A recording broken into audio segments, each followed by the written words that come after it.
വിശ്വാസികളുടെ മുഖത്ത് നോക്കി തുപ്പുന്നതിന് തുല്യമായിട്ടുള്ള ഒരു നടപടി എന്ന് മാത്രമേ അതിനെ ഏറ്റവും ലളിതമായിട്ട് ഏറ്റവും ചെറിയ ലെവലിൽ പറയാൻ കഴിയുകയുള്ളൂ.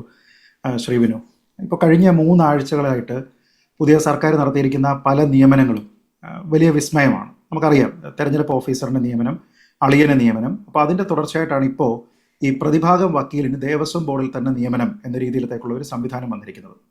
സത്യത്തിൽ ശബരിമലയിലെ മേൽശാന്തി നിയമനം നറുക്കെടുപ്പ് വഴി അല്ലായിരുന്നെങ്കിൽ ഇതിനോടകം ഉണ്ണികൃഷ്ണൻ പോറ്റിക്ക് ഇവർ മേൽശാന്തി നിയമനം വരെ കൊടുത്തേനെ എന്നാണ് എനിക്കിപ്പോൾ തോന്നിപ്പോകുന്നത്. കാരണം അത്രത്തോളം ഓഡാസിറ്റിയാണ് ഇവരിപ്പോൾ കാണിച്ചുകൊണ്ടിരിക്കുന്നത്. ആരാണ് ഇദ്ദേഹം, ഇദ്ദേഹത്തിന് കിട്ടിയിരുന്ന മീഡിയ കവറേജ്, അദ്ദേഹത്തിൻ്റെ വാദങ്ങൾ, ഈ കാര്യങ്ങളെക്കുറിച്ചെല്ലാം വളരെ കൃത്യമായിട്ട് അറിയാമായിട്ടും സർക്കാരിൻ്റെ ഒരു സ്പെഷ്യൽ പ്ലീഡറായിട്ട് എടുക്കുന്ന സമയത്ത് ദേവസ്വത്തിൻ്റെ ചുമതല തന്നെ അദ്ദേഹത്തിന് ഏൽപ്പിച്ചു കൊടുക്കുകയാണ്.